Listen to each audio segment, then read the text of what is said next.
所谓新疆乌鲁木齐市吉祥园社区火灾，因中共病毒防疫风控阻碍了居民逃生及消防车的救援，导致了10多人死亡，9人重伤，引爆了民怨沸腾，发起了悼念所谓新疆火灾遇难民众的活动，点燃了民众对中共的抗议浪潮。多地民众纷纷上街抗议，抗议者甚至喊出"共产党下台"等口号。其中抗议地点上海乌鲁木齐中路已成为标志性路牌，目前已遭到当局的拆除。11月26日晚，台北自由广场、香港多所大学、中国各地50多所高校大学生也爆发了反对中共病毒疫情防控的抗议事件。有陆港台和外国人士当晚手持烛光，拿着白纸，现场一白布条横幅上写着"调"，引爆了中国白纸革命。各种声援标语牌高喊"共产党下台，习近平下台"，这是1989年以来首次在中国的集体抗议事件里呐喊出直接改变政权的最勇敢政治诉求。11月27日晚，北京大学生在亮马桥集会抗议，反抗中共暴政。有人宣称现场有境外反华势力在捣乱，被其他学生质问："请问新疆的火是境外势力放的吗？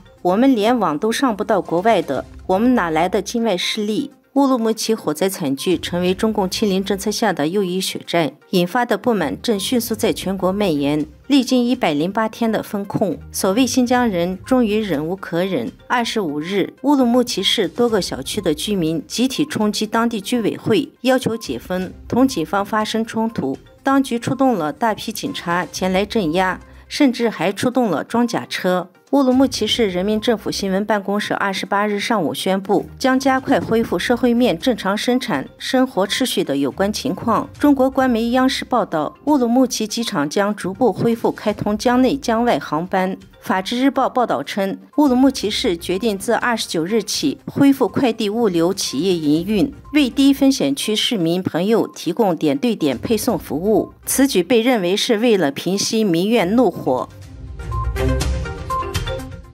对所谓新疆乌鲁木齐火灾死亡惨剧，习近平未对事件做出任何回应，却对远在南太平洋的所罗门群岛地震发出慰问，招致大陆网友强烈的不满。微博等信息平台紧急删除了相关的信息。中共党媒新华社报道，习近平11月25日向所罗门群岛总督吴纳杰致电慰问，承诺要帮助他们重建家园。大陆网友评击习近平的言论，迅速遭到了微博的删除，所罗门群岛也被设为禁词。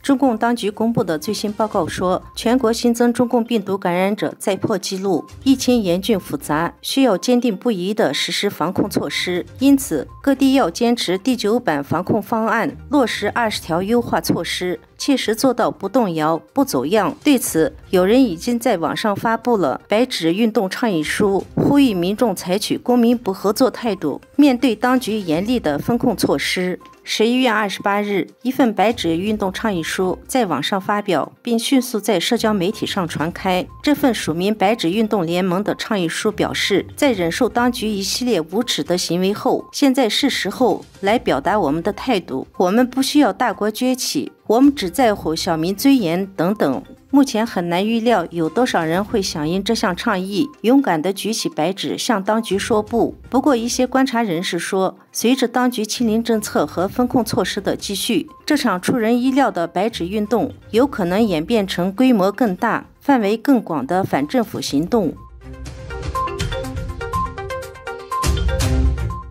11月24日，英国政府以安全风险为由，禁止政府部门在敏感建筑上安装中国制造的监控摄像头。英国内阁大臣、保守党主席道登11月24日发表声明表示，英国已经下令禁止政府各部门使用受到中共国家情报法管辖的中国企业所生产的监控摄像头。早在数月前，英国数十名议员就已经发起共同呼吁，停止销售和使用海康威视和大华的监控摄像头，担心英国的公共部门受到中共的监控。而美国也早已将这2家企业列入了贸易禁令和限制名单上。